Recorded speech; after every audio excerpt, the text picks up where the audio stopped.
Buenos días.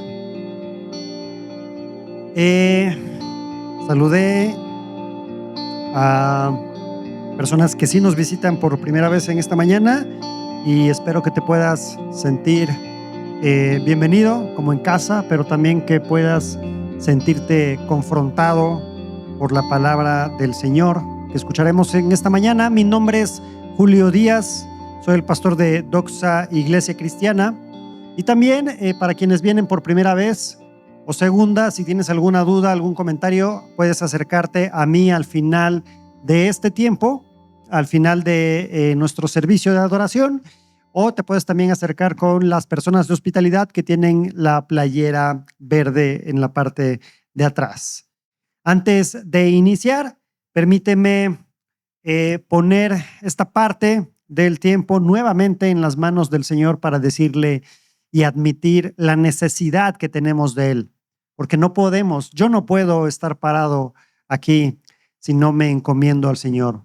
Así que acompáñame a orar. Amado Señor, te damos gracias, Padre, por esta mañana, porque tú eres bueno, alabado sea tu nombre. Permítenos que podamos escuchar tu palabra sin interrupciones, con buen ánimo, y que podamos reflexionar en ella, no pensando en que esa palabra es para alguien más, sino pensando en que es para mí. Padre, utilízame también a ti de manera en que yo no sea estorbo a tu palabra, en que no le agregue ni le quite nada a tu preciosa palabra, porque tu palabra es suficiente. Pero ayúdame, Señor, porque te necesito, ya que soy indigno. Nadie es digno, sino solo a través de Cristo para poder llevar tu palabra. Gracias, Señor, por esta mañana y dejamos particularmente este tiempo en tus preciosas manos en Cristo Jesús. Amén. Continuamos con nuestra serie basada en la primera carta del apóstol Pedro, que dirigió a estos expatriados, a nuestros hermanos expatriados que se encontraban dispersos en el área de Asia Menor. Ya hemos dicho que Pedro les escribe para confirmar y animarlos de ciertas realidades que están pasando en el entorno donde estaban viviendo.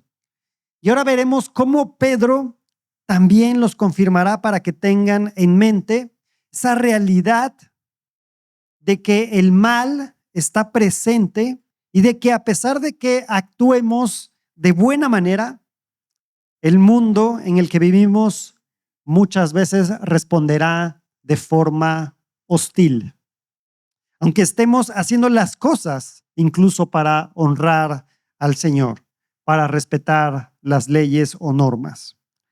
Y el Señor Jesucristo lo dijo de manera muy clara, de manera muy objetiva. En el mundo tendrán aflicción.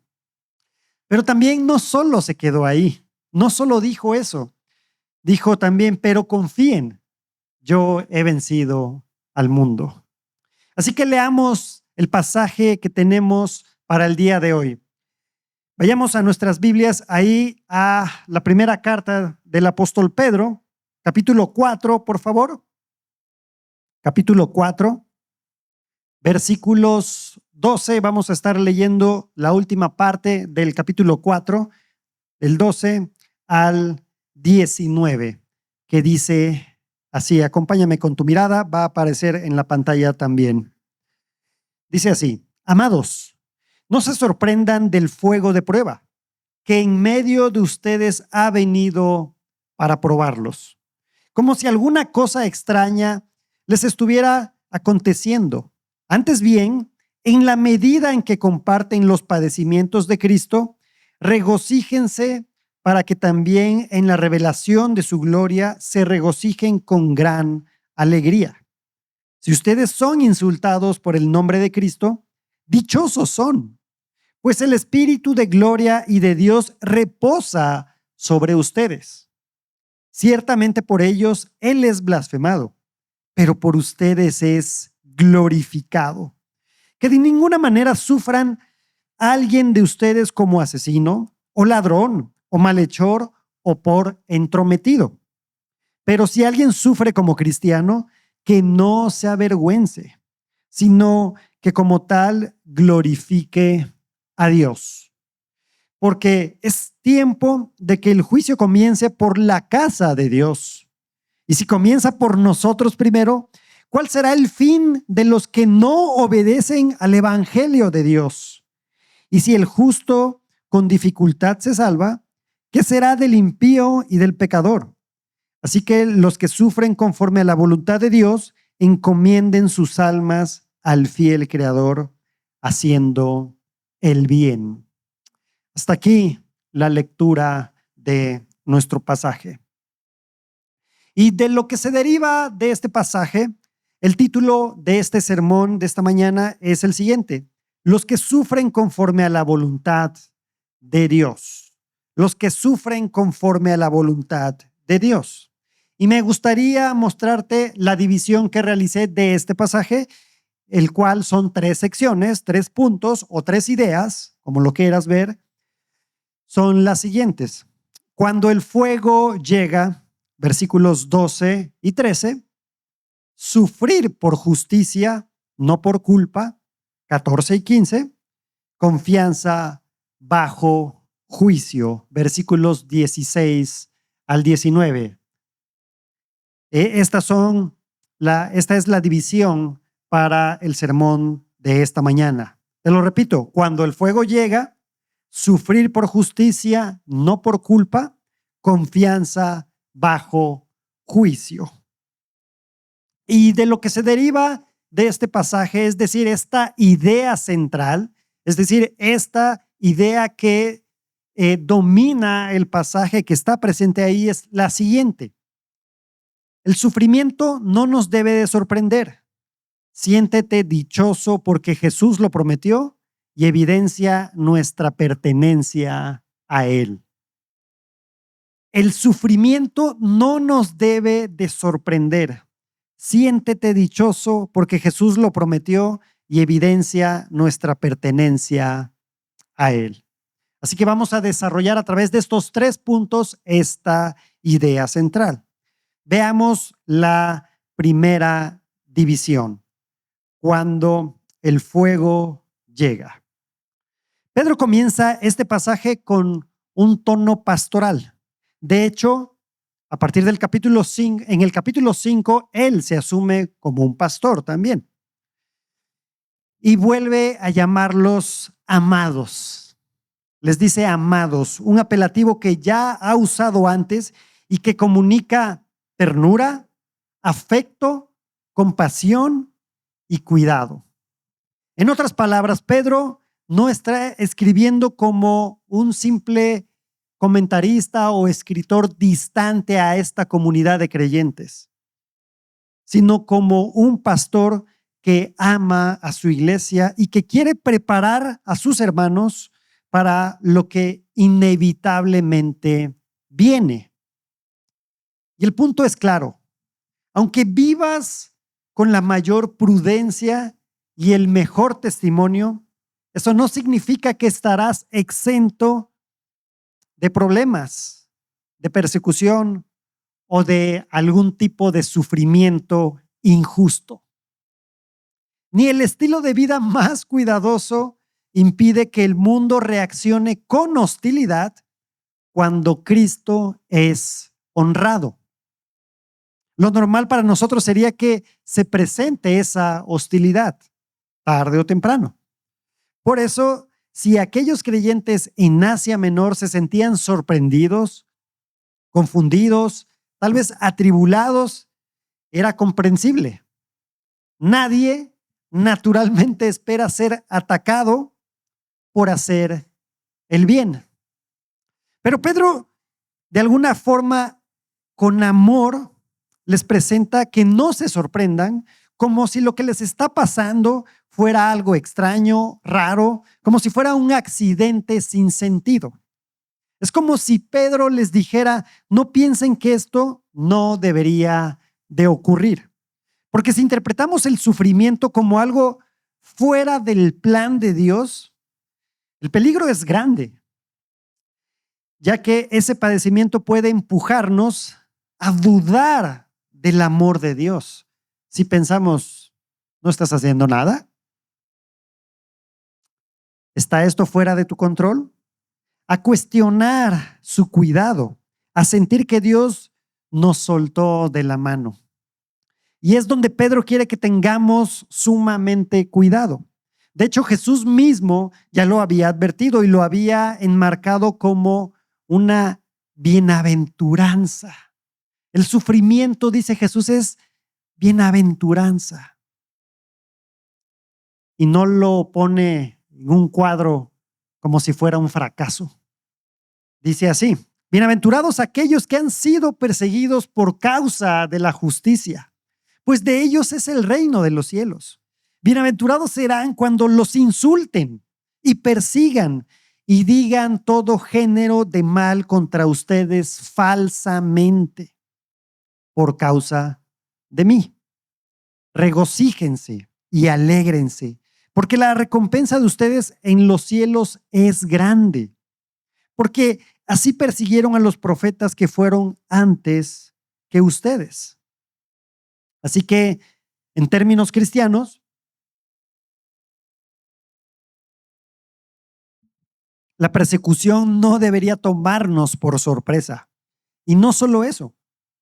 Pedro afirma que lo que está ocurriendo tiene un propósito bueno en las manos de Dios. Lo llama fuego de prueba. Este fuego de prueba que ha venido para probarlos. Y esta imagen es intensa, es dura, es fuerte, pero bastante clara.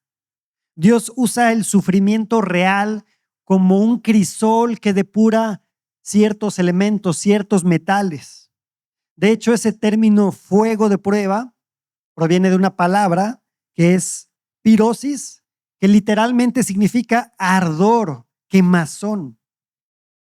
Y aparece un par de veces en el Nuevo Testamento, incluso en Apocalipsis, pero también aparece en el Antiguo Testamento.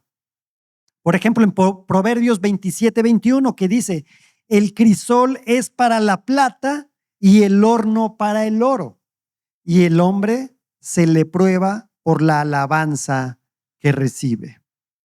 Y Pablo también lo expresa con esa misma mirada hacia el futuro en la epístola a los Romanos.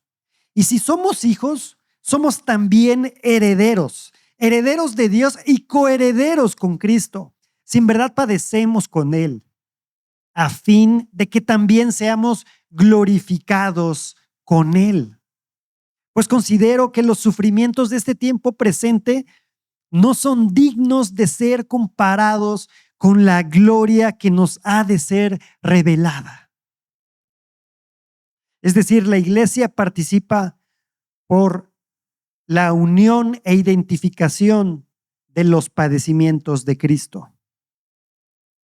La iglesia participa por unión e identificación de los padecimientos de Cristo con esa gloria.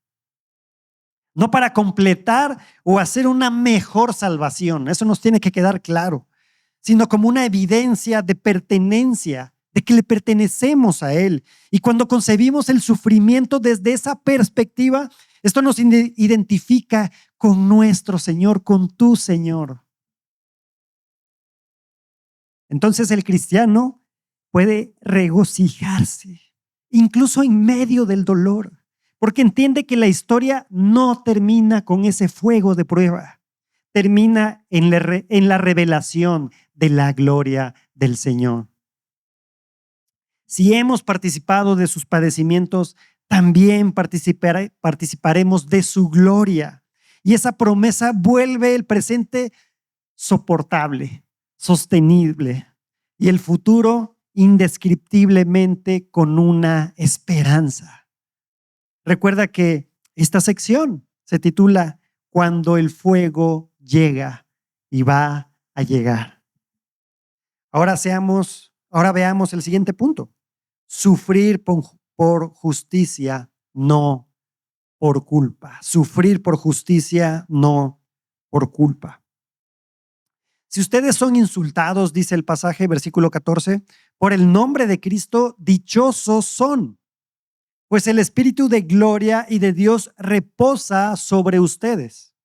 Ciertamente por ellos Él es blasfemado, pero por ustedes es glorificado. Que de ninguna manera sufra alguien de ustedes como asesino o ladrón o malhechor o por entrometido. Pedro ahora hace una distinción necesaria para que nadie se engañe, y cómo nos encanta autoengañarnos. No todo sufrimiento es bienaventuranza. Él les recuerda a los creyentes una condición fundamental para participar de esa gloria final. Deben permanecer fieles haciendo el bien y no caer en un sufrimiento merecido por causa del pecado.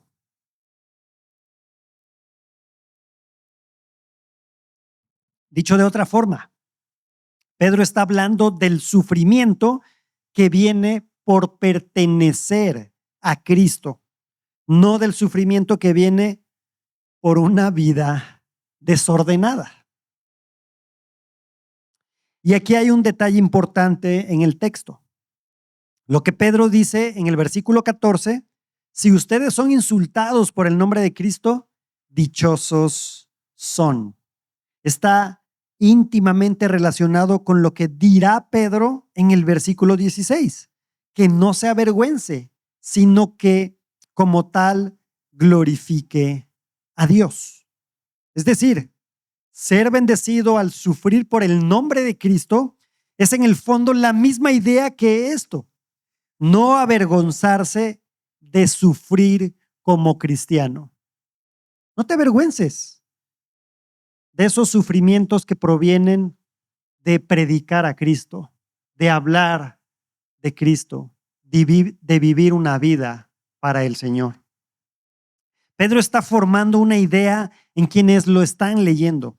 Cuando el mundo te insulta por Cristo, no es momento de vergüenza, sino de tener seguridad y de gloria a Dios. El otro día estaba platicando con una persona que se sentía muy orgullosa de considerar la eutanasia como algo necesario en nuestra sociedad.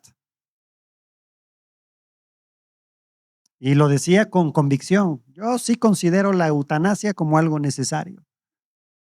En esas conversaciones incómodas, nosotros también somos capaces de decir, yo soy un creyente y creo en el Señor Jesucristo, o simplemente solo nos quedamos observando. Porque deberíamos de estar orgullosos de eso también, a pesar del sufrimiento o a pesar de que nos digan retrógradas. La crítica, ahora pensemos en lo que significa insultados en este texto. En la cultura mediterránea del primer siglo, donde el honor y la vergüenza tenía un peso enorme, un insulto no era solo una crítica momentánea o pasajera. La crítica puede ignorarse, pero el insulto en ese contexto buscaba deshonrar a la persona. Digámoslo así, disminuir su estatus, dañarlo socialmente, manchar su nombre. Y eso es lo que estos cristianos estaban aprendiendo a sobrellevar. Su conversión. Muchos perdían su posición, perdían el respeto y perdían esa pertenencia social. Esa nueva lealtad a Cristo los colocaba en un conflicto con el sistema de valores de su alrededor. Por eso Pedro los llama a no tomar esos insultos como si fueran un asunto meramente personal, sino como una oportunidad para recordar una verdad, que son bienaventurados. Porque así lo enseñó el Señor Jesucristo. Y serán odiados de todos por causa de mi nombre. Pero el que persevere hasta el fin, ese será salvo. Y Pedro no se queda con la emoción de ese momento. Nos da una razón espiritual profunda para ese gozo. Dichosos si los insultan por causa del nombre de Cristo, porque el glorioso Espíritu de Dios reposa sobre ustedes. Y esto es impresionante. Pedro está diciendo que el sufrimiento cristiano no es evidencia de que el Señor te ha abandonado. Más bien es evidencia de que le pertenecemos. No es señal de que Dios se alejó. Es señal de que Dios está obrando en nosotros por esa pertenencia. Ahora, recuerda que en el contexto en que nos desarrollamos nosotros en el día de hoy, esta iglesia local, hay hasta cierto punto tolerancia a nuestra libertad como creyentes. Pero estoy seguro que al menos algunas palabras te han dicho o han pensado de ti. Tal vez santurrón, retrógrada o por lo menos pasado de moda. Ahora, la expresión de que el Espíritu reposa sobre el creyente nos lleva a mirar un poco el Antiguo Testamento, por ahí en Isaías, donde se promete que el Espíritu reposaría sobre el Mesías en su misión. Y Pedro nos hace ver algo muy importante aquí. El mismo Espíritu que reposó sobre Cristo, ahora reposa sobre nosotros. ¿Cómo lo sabemos? Porque sufrimos por su nombre. Esto significa que el sufrimiento por Cristo, aunque duela, tiene una marca y es una señal de comunión con Él. Y solo escucha lo que está en Mateo ahí 3:16. Después de ser bautizado, Jesús salió del agua inmediatamente y los cielos se abrieron en ese momento y él vio al Espíritu de Dios que descendía como una paloma y venía sobre él.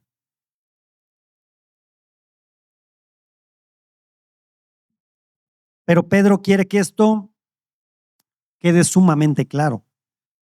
No confundas el sufrimiento por Cristo con el sufrimiento por tus pecados o por mis pecados. Así que, como dirían por ahí, no te hagas la víctima, ¿no? Por eso el versículo 15 es una advertencia directa y muy concreta que de ninguna manera sufra a alguien de ustedes como asesino o ladrón o malhechor o por entrometido. Y fíjate cómo menciona Pedro primero estas dos categorías que todos diríamos, no, Pedro, espérate tantito, ¿no, Pedro? Ya esos son otros niveles de pecado. Asesino, ladrón, obvio no, ¿no? Bueno, yo espero que aquí no haya alguno. Y dice, obvio no. Pero luego amplía la categoría con malhechor. Y esto significa, lo que significa malhechor es toda acción condenable, así se define. O incluso nuestro diccionario lo define de una forma más particular, como el que comete un delito y especialmente que lo comete por hábito. Ese es el malhechor. Y a lo mejor estamos diciendo, me salvé. Yo no he cometido delitos, a lo mejor solo he cometido infracciones, ¿no? Que no es lo mismo, al menos en nuestra sociedad. Pero remata con algo que quizá muchos, ahí sí nos toca. ¿Qué dice? Entrometido.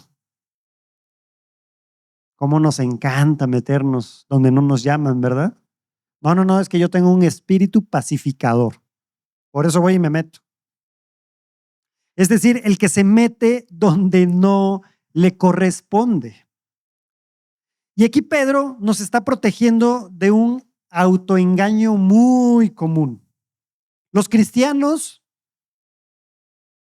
podemos ser tentados a llamar sufrimiento cristiano a las consecuencias naturales de nuestra propia desobediencia. Y tenemos que tener cuidado con eso, por nuestro propio pecado. y es más fácil echarle la culpa a otros. No, no, no, es que él, es que ella. Pero si robas y te descubren, no estás sufriendo por Cristo, simplemente estás cosechando lo que sembraste. Si tu vida está marcada por hacer lo malo o por meterte en asuntos ajenos, no puedes sorprenderte cuando te cierren puertas o haya alguna corrección. Eso no es persecución. Sufrir por tus pecados no indica nuestro amor hacia Cristo. Al contrario, muestra que no has querido abandonar tus pasiones y deseos. Y Pedro también incluye en este contexto la realidad del vituperio, esa hostilidad verbal acumulada contra Dios y su pueblo, que en la Biblia se asocia con los maltratos que Cristo mismo soportó. Los incrédulos en el siglo I se exasperaban porque los creyentes hablaban de Cristo, como hoy la gente se exaspera si le hablas del Evangelio. Porque el Evangelio confronta la conciencia. Y esto sucede el día de hoy. A veces nuestra presencia simplemente es incómoda, o al menos debería de serlo, por mantenerte firme en el Evangelio. Pero Pedro quiere que entendamos algo. Todo el odio del mundo no impide, no cancela esa bienaventuranza del creyente. Es más, en realidad son dichosos no solo por la recompensa futura, sino por una bendición presente. El Espíritu de Dios reposa sobre nosotros. Y aquí hay un consuelo final, algo que dice Pedro, el Espíritu, más bien, algo que podemos ver, el Espíritu no viene y va, como una visita temporal o como sucedía en el Antiguo Testamento. Hoy el Espíritu habita en los creyentes de forma permanente. Y deberíamos de ser más conscientes de eso en los momentos donde somos tentados a pecar. Él concede alivio sobrenatural, fuerza interior y consuelo real en medio del sufrimiento. Y como el Espíritu es Dios, su naturaleza está marcada por gloria. Esa presencia gloriosa nos recuerda también incluso el Antiguo Testamento con esta nube de gloria que reposaba sobre el tabernáculo. Así el Espíritu Santo ahora vive y ministra hoy en el pueblo del Señor. Así que Pedro nos está dejando dos caminos. Si sufres por el nombre de Cristo, no te avergüences. Eres dichoso. Y número dos, pero si sufres por causa de pecar, no lo llames persecución. Mejor arrepiéntete. Recuerda la idea principal del pasaje. El sufrimiento no nos debe de sorprender. Siéntete dichoso porque Jesús lo prometió y evidencia nuestra pertenencia a Él. Lo que nos lleva a nuestra tercera y última idea. Confianza bajo juicio. Confianza bajo juicio. Pero si alguien sufre como cristiano, que no se avergüence, sino como tal glorifique a Dios, porque es tiempo de que el juicio comience por la casa de Dios. Y si comienza por nosotros primero, ¿cuál será el fin de los que no obedecen el evangelio de Dios? Y si el justo con dificultad se salva, ¿qué será del impío y del pecador? Así que los que sufren conforme a la voluntad de Dios, encomienden sus almas al fiel Creador, haciendo el bien. Ahora, Pedro avanza un pasito más. Después de decirnos que no todo sufrimiento es bienaventuranza, porque evidentemente hay sufrimiento merecido por causa de nuestras malas decisiones y pecado,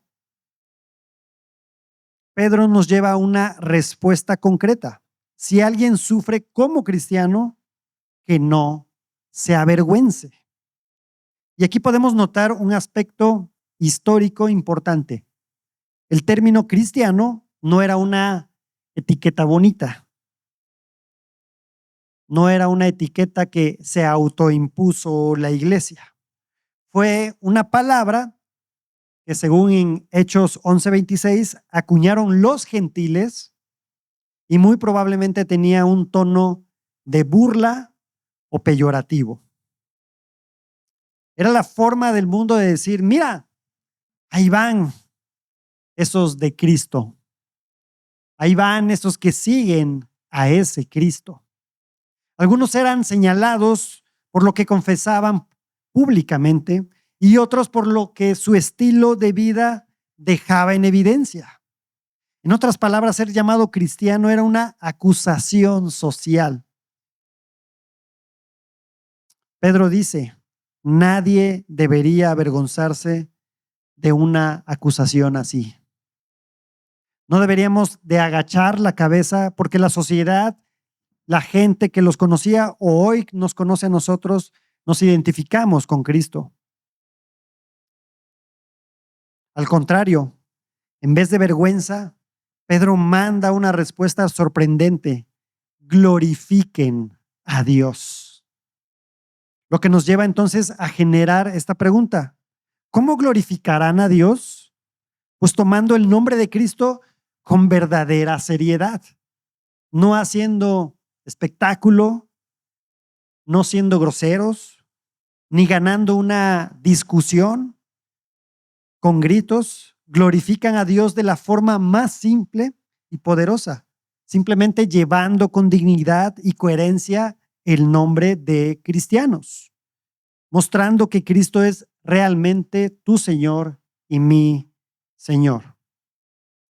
Pero lamentablemente, en muchas ocasiones no hemos sido dignos de hacernos llamar como cristianos y debemos de corregir el camino y arrepentirnos de ello.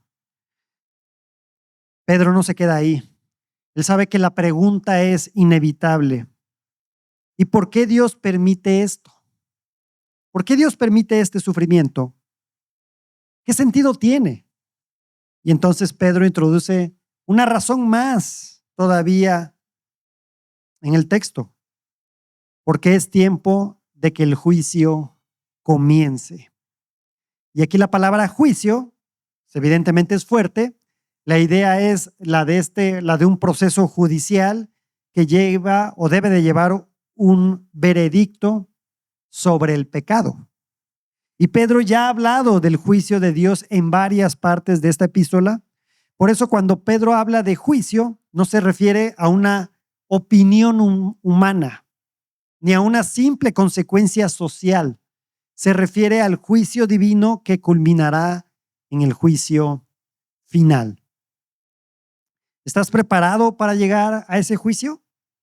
¿Te has puesto a pensar que en algún momento vas a estar frente a ese juez perfecto, ante ese juez que no está sesgado, que tiene todo el conocimiento? ¿Y sabes qué? Ahí no va a haber ningún pretexto. Ahí no vamos a poder decir: es que mi esposa. Pero Dios, es que mi esposo. No, ¿sabes qué, Dios? Es que mi hermano. No, es que el pastor, es que el diácono, es que el maestro. Simplemente cuando estemos enfrente del Señor no vamos a tener pretextos. Y tampoco será por lo bueno que has sido con tu prójimo y te vas a presentar: no, Señor, es que yo crucé a 50 viejitas la avenida. Simplemente no es por obras. Y tampoco será porque verdaderamente tú a lo mejor has sido una víctima de esta sociedad y has sido sumamente maltratado. Y no es que los creyentes nos hayamos preparado de manera intencional, al menos para salvación, ya que la salvación es simplemente un regalo de ese mismo juez que nos otorga a través de la vida y obra del Señor Jesucristo. Sin embargo, Pedro quiere que entendamos algo muy importante. Cuando ese juicio comienza con el pueblo de Dios, no significa condenación eterna para los creyentes. La Biblia es clara. Por ejemplo, dice Romanos 8:1. Por tanto, ahora no hay condenación para los que están en Cristo Jesús, para los que están en Cristo Jesús, los que no andan conforme a la carne, sino conforme al Espíritu. Para el creyente en Cristo no hay condenación eterna. Pero dos, sí hay disciplina. El Señor sí disciplina a su pueblo para purificarlo y corregirlo. Primera de Corintios 11:32. Pero cuando somos juzgados, el Señor nos disciplina para que no seamos condenados con el mundo. Esto significa que el juicio que inicia en la casa de Dios opera como disciplina, como limpieza y purificación, no como sentencia de destrucción. Dios no está desquitándose con su pueblo. Dios está santificando a su pueblo. Es el Padre que corrige a los hijos desobedientes que ama. ¿Y sabes qué? Tú y yo somos ese hijo desobediente que por gracia Él nos sigue amando. Y cuando Pedro dice la casa de Dios en el Antiguo Testamento, pensaban evidentemente en el templo. Los judíos entendían que el juicio de Dios en los últimos tiempos comenzaría por su pueblo. Aunque también la lógica aquí se apunta hacia ese nuevo pacto. La casa ahora es la iglesia. Es decir, Dios comienza su obra de limpieza entre los suyos. Y entonces Pedro hace una pregunta comparativa que debe ponernos a pensar. Y si todavía no crees en Cristo, y afirmar a los que ya creemos en Cristo. Si el juicio empieza por nosotros, dice Pedro, si Dios trata con seriedad el pecado entre su propio pueblo, ¿cuál será el fin de los que no obedecen el evangelio de Dios? La respuesta implícita es clara. El juicio sobre el mundo concluye en una condenación final para aquellos que no creen en Cristo. Muchos comentaristas coinciden en que Pedro está hablando, obviamente, del juicio final, pero también nos deja ver algo. Ese juicio ha comenzado a manifestarse ya en la vida de la iglesia por medio del sufrimiento cristiano. Y aquí Pedro hace una transición, porque si recuerdas, leíamos en el versículo 12 el fuego de prueba que viene para probar la fe del creyente como un crisol. Y ahora parece ampliar la mirada. Ese mismo fuego no solo prueba a individuos, también opera en la comunidad de la iglesia para purificarla. ¿Cómo? Simplemente descubriendo lo verdadero de lo falso. En la prueba se evidencia quién confía en Cristo de verdad y quién solo estaba cerca de la iglesia por conveniencia. En ese sentido, el sufrimiento funciona como un filtro que revela lo auténtico. En el sufrimiento se revelan las ovejas de las cabras, el trigo de la cizaña, así como se revelarán plenamente en el juicio final. Estamos en los últimos tiempos, el fin se acerca, por eso Pedro nos enseña no sorprendernos por el sufrimiento, ni avergonzarnos de él. Luego Pedro refuerza la idea comparando.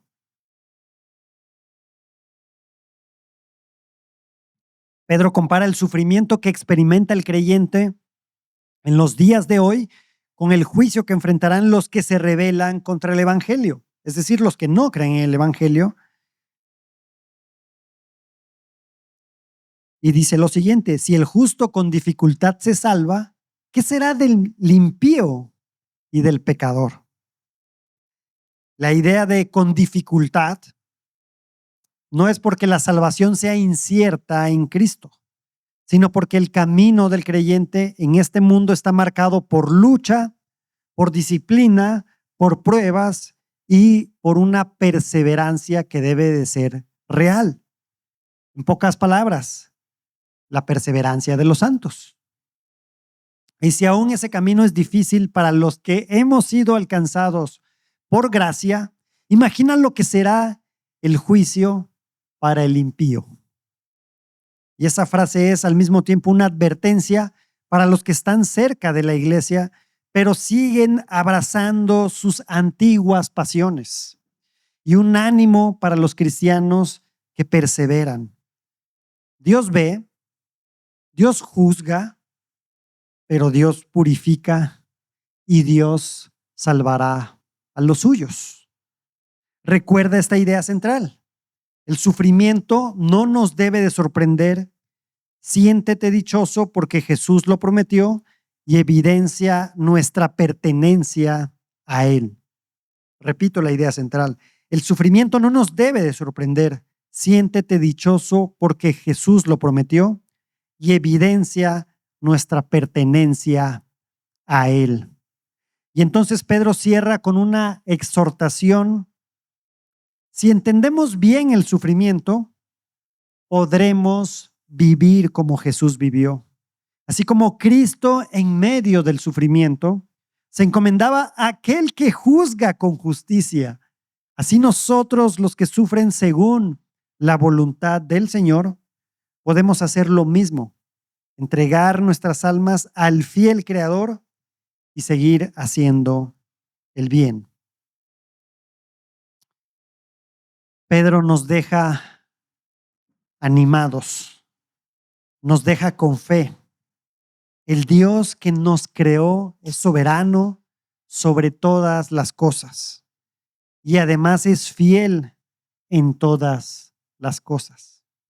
Por lo tanto, podemos vivir como exiliados en un mundo que es hostil, con un ánimo y confianza llenos de gozo para glorificar a Dios. Ponte de pie y acompáñame a orar.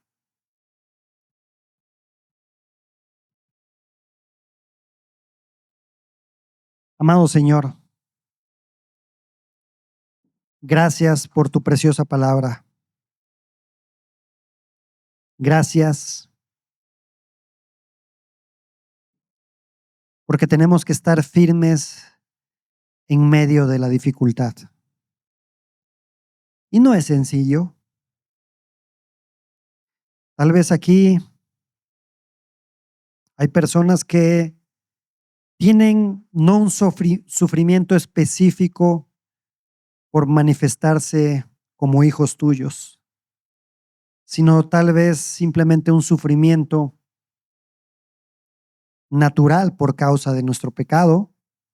Me refiero a algún tipo de enfermedad, Señor, porque el pecado cuando entró al mundo transformó el mundo. Entró la muerte.